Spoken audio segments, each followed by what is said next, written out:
Hello बच्चों। आज हम क्लास 7 का न्यू चैप्टर पढ़ने जा रहे हैं। इस चैप्टर का नाम है अंडरस्टैंडिंग द वेदर। वेदर क्या होता है, हमें उसके बारे में पढ़ना है, कैसे क्या होता है।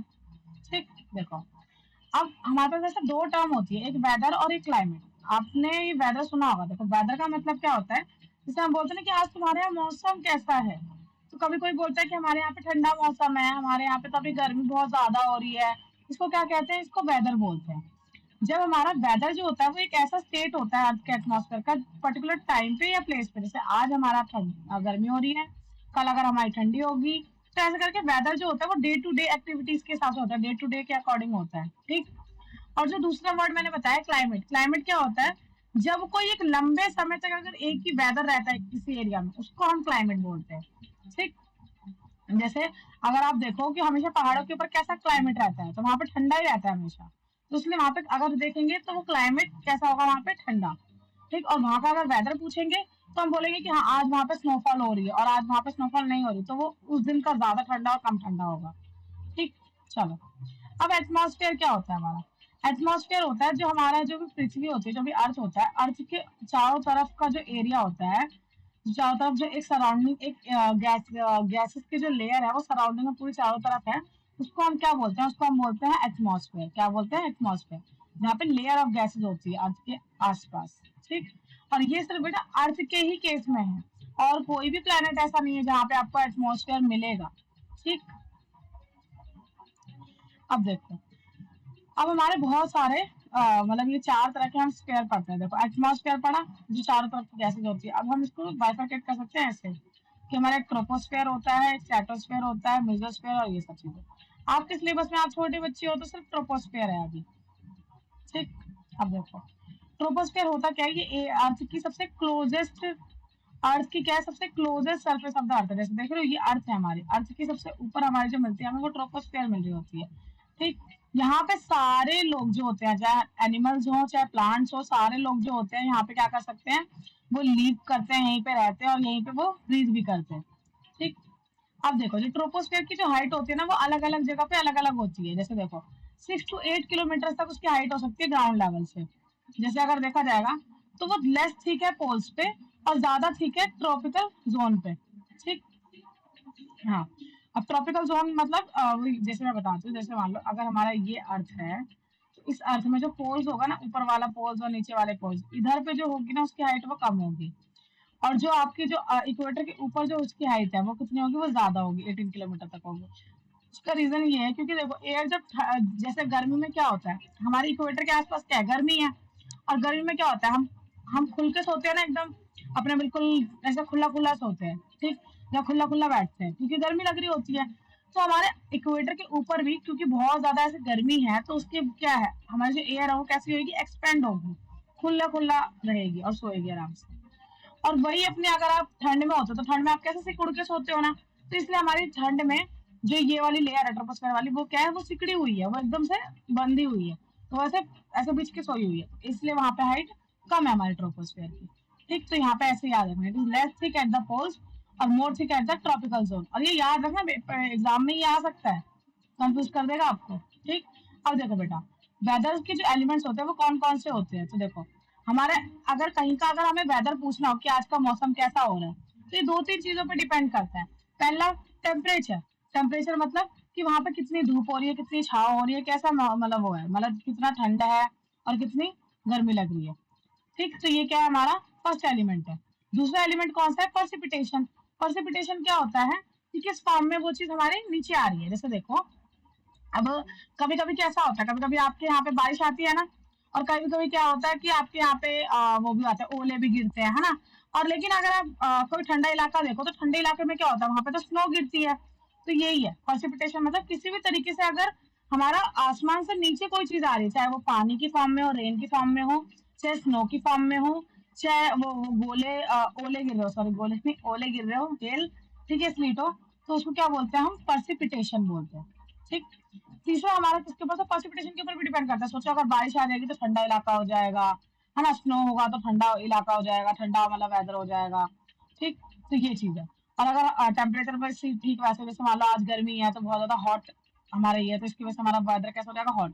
कभी कभी वेदर अच्छा होता है, कोल्ड मौसम हो रहा होता है, कोल्ड एटमॉस्फेयर हो रहा होता है, तो कैसा हो जाता है, हमारा कोल्ड हो जाता है। ठीक। अब देखो, तीसरा किस पर डिपेंड करता है, एटमॉस्फेरिक प्रेशर के ऊपर। एटमॉस्फेरिक प्रेशर क्या होता है, जो हमारी ये जो अर्थ है, अर्थ के ऊपर हम एक प्रेशर फील कर रहे होते हैं ऐसे करके। ठीक। जो हमारा वो जो दबाव पड़ता है, जो एटमॉस्फेयर की जो पूरी लेयर होती है ना, अभी हमने पढ़ी जो गैस की जो लेयर थी, तो वो एक प्रेशर भी दे रही होती है ऊपर से गैस, वो उसका गैस का, अपनी गैसेस का, तो उसको बोलते हैं एटमॉस्फेरिक प्रेशर।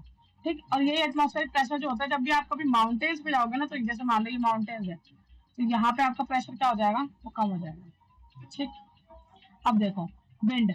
विंड क्या होता है, विंड हमारी movement of air including speeds and direction. Wind क्या होता है, जो हवा हमारी जब चल रही होती है, हम बोलते हैं हवा है तो वो एयर है, लेकिन जब हवा चल रही होगी, वो मूवमेंट हो रही होगी उसकी, तो उसको हम विंड बोल देंगे।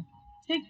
ह्यूमिडिटी क्या होता है, ह्यूमिडिटी एक हमारा वाटर वेपर होता है इन द एयर। जैसे मान लो आप कभी कभी, अभी जैसे गर्मी है, सब लोग फील कर पाएंगे, जैसे अभी गर्मी है, तो गर्मी में कितने चिप चिप चिप चिप लगती है ना हमें स्किन पे, कि ये कैसा चिप चिप चिप चिप सी हो रही है, वो क्या होता है, वो ह्यूमिडिटी होती है।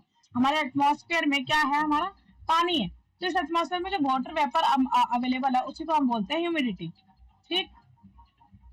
हाँ। अब समझ में आ गया ट्रोपोस्फेयर क्या था। ट्रोपोस्फेयर कैसी लेयर थी, जहाँ पे सब कुछ पॉसिबल है, हम रहते भी इसी लेयर के अंदर है, हमारा एरोप्लेन भी इसी लेयर के अंदर उड़ता है, यहाँ पे प्लांट्स भी रह पाते हैं, इंसान भी रह पाते हैं, सारे लोग यहीं रहते हैं। और ये जो है एलिमेंट जो वेदर को हमारा इम्पैक्ट करता है, तो वो चार थे, temperature, precipitation, atmospheric pressure, wind और ह्यूमिडिटी। ठीक। हाँ। अब देखो बेटा, जैसे अब हमारा जब कभी टेम्परेचर चेंज होता है या चीजें चेंज होती है, तो हम कैसे अपना चीजें चेंज कर लेते हैं। जैसे एग्जाम्पल बताते हैं, गर्मी है, तो गर्मी में आप सभी लोग कुछ बच्चे हाफ पैंट पहन रहे होंगे, कुछ लड़कियां शॉर्ट्स पहन रही होंगी, ठीक है, या आप खुले खुले कपड़े पहन रहे होंगे, है ना। और एक एक सिंगल सिंगल कपड़े पहन रहे होंगे, ऐसा नहीं कि बहुत सारे कपड़े पहन रखे हैं। क्यों? क्योंकि हमें गर्मी लग रही है, और ठंड में क्या होता है, हम दो दो तीन तीन स्वेटर्स ये वो पहनते हैं। ऐसा क्यों करते हैं? क्योंकि भाई हमें ठंड लग रही होती है, जैसे जैसे हमारा ये चेंज होता है। तो इसी तरीके से हमारे जो जानवर होते हैं ना, वो भी ऐसे रिएक्ट करते हैं हमारे एटमॉस्फेयर और नेचर के उसके प्रति। जैसे देखो, जो ये जो चींटियां होती है, चींटियां क्या होती है, अपने शिफ्ट करती है अपने एग्स को हायर ग्राउंड पे। पहले अगर वो यहाँ पे उसे अपनी चींटिया ने अपने एग्स रखे हुए थे, तो वो ऊपर जाके रखेगी। कब रखेगी? जब उसे पता चल जाएगा कि हैवी रेन होने वाली है, जब उसे एहसास हो जाएगा कि हैवी रेन होने, तो वो भी ऊपर जाके अपने वो रख देती है। फ्रॉग्स है, फ्रॉग्स क्या करते हैं, ये एक अलग से टर टर की आवाज निकालते हैं, क्रॉकिंग करते हैं। क्रॉकिंग मतलब जो टर टर की आवाज निकालते हैं जब वेस्टर्न घाट्स में, जब उनको रेन की एक्सपेक्टेशन होती है कि हाँ अगर बारिश आने वाली होती है तो। ठीक। अब बहुत सारे लोग जिनको बहुत ज्यादा एक्सपर्ट होते हैं जो इन सब चीजों में, वो जानवरों की चीजों से ही बता पाते हैं कि अब बारिश आने वाली है, ये चीजें होने वाली है। ठीक। देखो जैसे हमारा ये है, ये क्या पाइन कोन्स है, ये भी ओपन हो जाते हैं और क्लोज हो जाते हैं। ओपन और क्लोज कैसे होते हैं, देखो, पाइन क्लोज कब होते हैं, जब ह्यूमिड कंडीशन होती है। जैसे आजकल की जो चिपचिपी का टाइम है, इस टाइम पे क्या हो गया होगा, पाइन क्लोज हो गया होगा। और नॉर्मल सिचुएशन में पाइन क्या हो जाता है, ड्राई कंडीशन में वो ओपन हो जाता है, ऊपर जाता है लेने के लिए, और क्लोज हो जाता है जब चिप चिप चिप हो रही होती है। ठीक। अब देखो बेटा, मेट्रोलॉजी क्या होती है। मेट्रोलॉजी एक सिस्टमेटिक स्टडी है वेदर की और उसकी इवैल्यूएशन की। जैसे मैंने आपको ये बताया, इसके थ्रू भी पता चल सकती है, और भी बहुत सारी साइंटिफिक मेथड है जिसके थ्रू हम अपना पता कर सकते हैं कि हमारा वेदर कैसा हो रहा है। तो मेट्रोलॉजी होता क्या है, वो एक सिस्टमेटिक स्टडी है एक वेदर की, और वेदर कैसे इवॉल्व हुआ उसकी। ये स्टडी जो है वो किसके ऊपर बेस्ड है, ये बेस्ड है हमारे वेदर फोरकास्टिंग के ऊपर बेस्ड। ठीक। तो इसी की वजह से जो हमारी ये जो मेट्रोलॉजी है, मेट्रोलॉजी की वजह से हम क्या कर पाते हैं, वेदर फोरकास्ट कर पाते हैं। हम बता पाते हैं कि हाँ ये मतलब आने वाला मौसम कैसा होगा। जैसे कभी कभी आपने न्यूज में देखा होगा ना कि आज बारिश होगी कि नहीं होगी, ठीक है, आज कितनी धूप होगी, आज का टेम्परेचर क्या होगा, ऐसे करके हम देख लेते हैं। तो इसको क्या बोलते हैं, हम वेदर फोरकास्ट करना बोलते हैं। और ये करता, इसकी जो जो करने की जो स्टडी होती है उसको मेट्रोलॉजी बोलते हैं। ठीक। अब कौन कौन से इंस्ट्रूमेंट है जिनका यूज करके आपको ये पता चलता है कि आगे आने वाला मौसम कैसा होगा, फोरकास्ट कैसे कर पाते हैं। First, temperature. हम थर्मोमीटर से टेम्परेचर चेक कर लेते हैं। तो thermometer often use a colour liquid which expand the temperature increases. वो वहां पे क्या होता है, कलर लिक्विड होता है, जैसे उसमें जब टेम्परेचर इंक्रीज होने वाला होता है तो वो ऊपर आ जाता है। ठीक। और आजकल क्या, ये तो पुराने जमाने का था, आजकल क्या, अगर आप आजकल डॉक्टर के पास जाओ तो डॉक्टर के पास इस तरह का थर्मोमीटर होता है जो डायरेक्टली टेम्परेचर चेक कर लेता है। ठीक है, और ये ज्यादा प्रिसाइज होता है और इससे हम ज्यादा डाटा रिकॉर्ड कर पाते हैं। ठीक। तो ऐसे करके ये टेम्परेचर से हम पता कर सकते हैं। अगर मान लो कहीं पे बहुत ज्यादा टेम्परेचर दिखा रहा है, इसका मतलब कि आने वाला टाइम और अभी क्या है, गर्मी बढ़ेगी। ठीक। अब देखो, टेम्परेचर जो होता है उसकी जो रिकॉर्डिंग्स होती है वो भी दो तरीके की यूज करती है, वो कलेक्ट करती है इन्फॉर्मेशन, इस दो तरीके का टेम्परेचर चीजें भी। एक वो रेंज ऑफ टेम्परेचर भी चेक करती है, दूसरा वो एक मीन डेली टेम्परेचर भी जो होता है वो चेक करती है। देखो, रेंज ऑफ टेम्परेचर का मतलब क्या होता है कि maximum temperature minus the minimum temperature during the particular period of time. जैसे मान लो आपने डेजर्ट वाला एरिया देखा है ना, वहां पे मान लो कि मैक्सिमम जो टेम्परेचर है ना, वो दिन में उसका मैक्सिमम हो रहा होता है 50 to 60 डिग्री सेल्सियस हो रहा होता है, और रात को वही 10 to 12 डिग्री हो जाता है। तो उन दोनों का जो गैप होता है उसको बोलते हैं हम रेंज ऑफ टेम्परेचर, कि यहाँ से यहाँ तक चल रहा है ये। जैसे आज के दिन में अगर मैं आपका भी एरिया का बताऊं, जैसे मान लो दिल्ली का है, दिल्ली का क्या होगा अभी, अगर वो 40 डिग्री सेल्सियस चल रहा है दिन का, और रात का हमेशा देखोगे तो उसका अलग होता है, उसका जैसे मान लो 30 डिग्री चल रहा है, तो इन दोनों का जो डिफरेंस होगा 10, तो हम ऐसे बोलेंगे 30 से लेकर 40 तक हमारा क्या चल रहा है, रेंज चल रही है। ठीक, तो वो हमारा यूजुअली और 24 आवर्स का देखते हैं हम रेंज ऑफ टेम्परेचर के लिए। अब देखो मीन डेली टेम्परेचर क्या होता है कि maximum temperature plus the minimum temperature, जो हमारे डे का मैक्सिमम टेम्परेचर जो जनरली दिन में होता है, और मिनिमम टेम्परेचर जो जनरली रात को होता है, उन दोनों को प्लस करके जो मिनिमम उसका मैक्सिमम है उसको क्या कर देंगे हम, डिवाइड बाय 2 कर देंगे, तो उसका क्या निकल जाएगा, मीन डेली टेम्परेचर। ठीक, एवरेज निकल जाएगा कि हाँ एवरेज इतना टेम्परेचर होता है। दूसरा बेटा, दूसरा कैसे मेजर कर पाते हैं अपनी वेदर और चीजों को, दूसरा है पर्सिपिटेशन। पर्सिपिटेशन का मतलब क्या होता है, अभी मैंने बताया था कि किसी भी फॉर्म में अगर हमारे जो क्लाउड्स हैं, क्लाउड से चीजें नीचे आ रही है, जैसे कि वो चाहे रेन की फॉर्म में है, चाहे स्नो की फॉर्म में है, चाहे स्लिट की फॉर्म में है, चाहे हेल की फॉर्म में है, मतलब ओले की फॉर्म में है। ठीक है।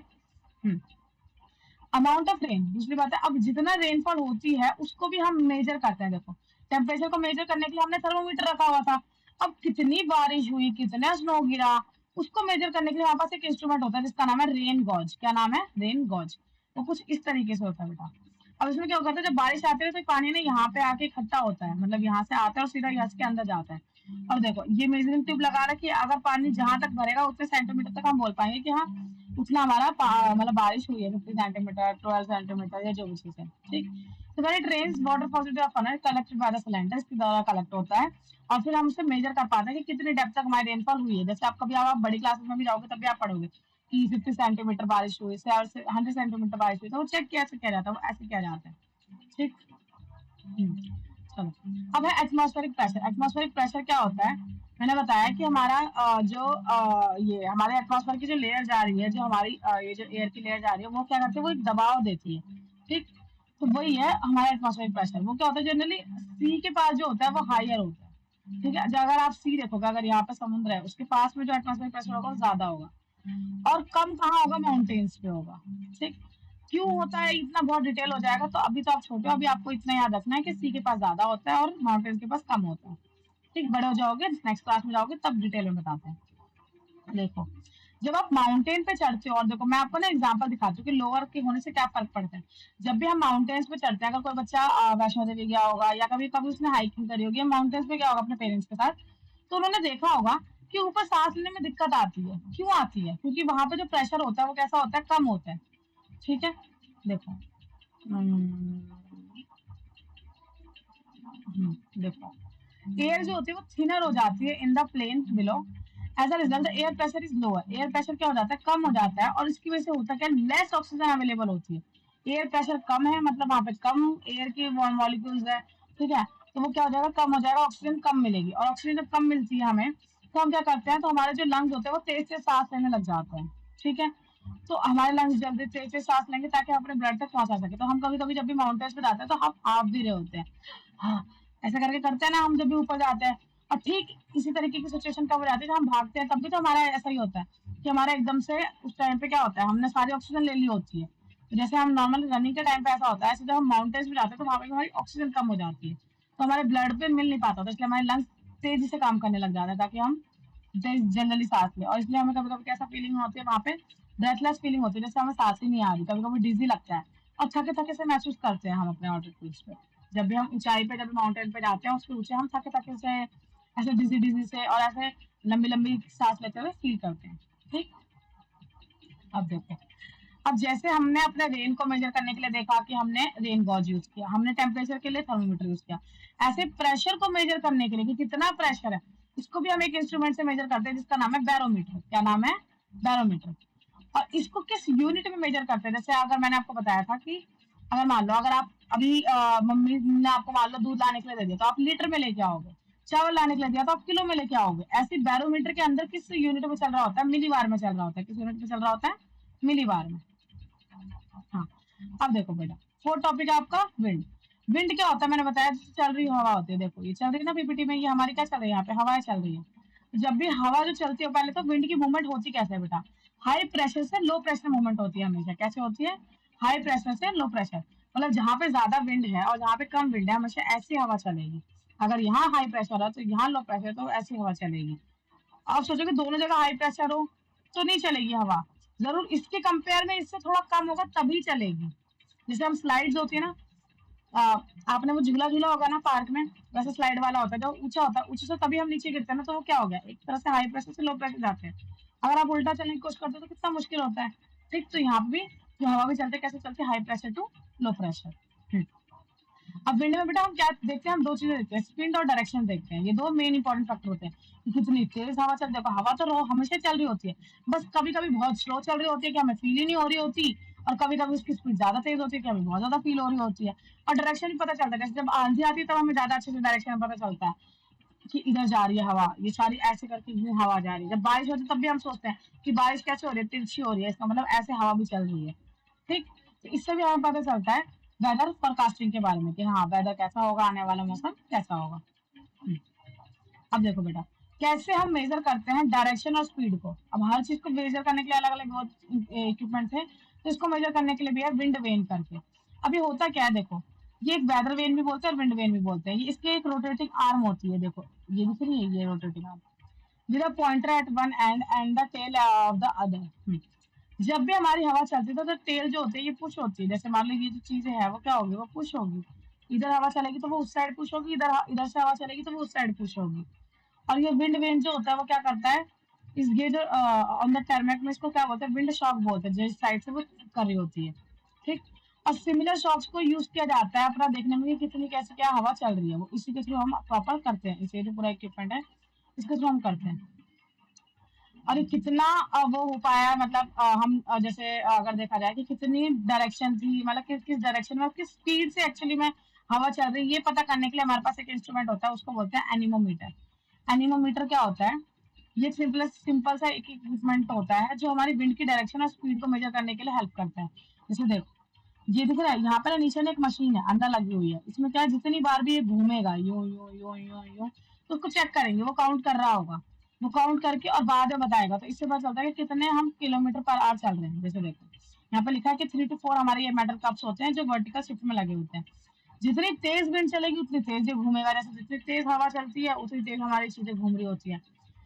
मीटर जो होता है वो अटैच होता है एट द बॉटम, काउंट्स, वो बॉटम में काउंट कर रही है एक मशीन जो पता कर रही है कि कितने टाइम्स वो घूम रहा है सर्टेन पीरियड ऑफ टाइम पे, एंड कैलकुलेट करता है विंड की स्पीड। और इससे क्या होता है, विंड की स्पीड कैलकुलेट होती है, जितनी बार वो घूमा, जितने पर किलोमीटर में वो घूमा, पर आवर में जितना किलोमीटर मतलब वो घूमा, उसको कैसे पता चलता है, वो इससे काउंट हो रहा होता है कि 1 घंटे में भी 10 बार घूम लिया, 20 बार घूम लिया, तो उसके हिसाब से हमें पता चलता है कि क्या स्पीड है हमारी विंड की। अब पांचवा हमारा क्या था, ह्यूमिडिटी। और इसकी वजह से भी हम क्या कर पाते हैं, हम अपने वेदर को फोरकास्ट कर पाते हैं, मौसम बता पाते हैं कैसा होने वाला है। अब पांचवा कौन सा था हमारा, ह्यूमिडिटी। ह्यूमिडिटी क्या होती है, मैंने बताया था कि हमारे एटमॉस्फेयर के अंदर हमें जब चिपचिपी लग रही होती है, जो वाटर वेपर प्रेजेंट होते हैं हमारे पूरे ये हमारे एयर में, उसको क्या बोलते हैं, हम ह्यूमिडिटी बोलते हैं। और ह्यूमिडिटी कितनी होगी एक दिन में या कैसे, ये हमें 4 चीजों के ऊपर डिपेंड करता है कि क्या टेम्परेचर है, क्या विंड है, क्या प्रेशर है, क्या लोकेशन है। ठीक, तो क्या टेम्परेचर है, टेम्परेचर की वजह से, अब देखो जैसे ज्यादा टेम्परेचर होगा तो ज्यादा ह्यूमिडिटी है। विंड अगर कम चल रही, जैसे तेज चल रही होगी अगर विंड, तो क्या होगा, ह्यूमिडिटी कम हो जाएगी क्योंकि विंड यहाँ से यहाँ चली गई, हवा लेके यहाँ से यहाँ चली गई, तो हमारे पास तो नॉर्मल हवा आ गई जिसमें ह्यूमिडिटी कम हो। प्रेशर के ऊपर भी डिपेंड करता है, लोकेशन के ऊपर डिपेंड करता है कि हाँ जैसे हमारी गर्म वाला इलाका इक्वेटर के पास वाला इलाका है तो हमारा क्या है, ज्यादा ह्यूमिडिटी फील कर रहा है, लेकिन जहाँ पे इक्वेटर से जितना दूर है वहाँ ह्यूमिडिटी कम होगी। ठीक, तो ऐसा भी है। तो humidity of the air is measure करते हैं इसको हम रिलेटिव ह्यूमिडिटी में, किसे मेजर करते हैं, रिलेटिव ह्यूमिडिटी में। एयर जो होती है वो कंटेन करती है absolutely no water vapour. Air के अंदर अगर कभी वाटर वेपर हो ही ना तो हम उसे क्या बोलेंगे, 0% बोलेंगे। और ये पॉसिबल ही नहीं है कि एयर के अंदर बिल्कुल भी ह्यूमिडिटी हो ही ना, ठीक है, थोड़ा बहुत तो होता है। और जब एयर प्रॉपर सैचुरेटेड है, सैचुरेटेड मतलब क्या है, जब वो पूरे 100% उसमें ह्यूमिडिटी है, अब उसमें पूरा बहुत ज्यादा पानी भरा हुआ है या मतलब सबसे ज्यादा जो उसकी कैपेसिटी है उसके अकॉर्डिंग भरा हुआ है, तो हम कहेंगे एयर सैचुरेटेड हो गया, 100% ह्यूमिडिटी आ चुकी है। अब ह्यूमिडिटी को मेजर करने के लिए हमारे पास एक इंस्ट्रूमेंट होता है जिसको हम क्या बोलते हैं, हाइग्रोमीटर। क्या बोलते हैं, हाइग्रोमीटर। देखो अब है बेटा हमारे, अब हमने 5 फैक्टर्स देख लिए जिसकी वजह से हमारे हमें पता चलता है मौसम कैसा कैसा हो रहा है। वो 5 फैक्टर कौन कौन से थे?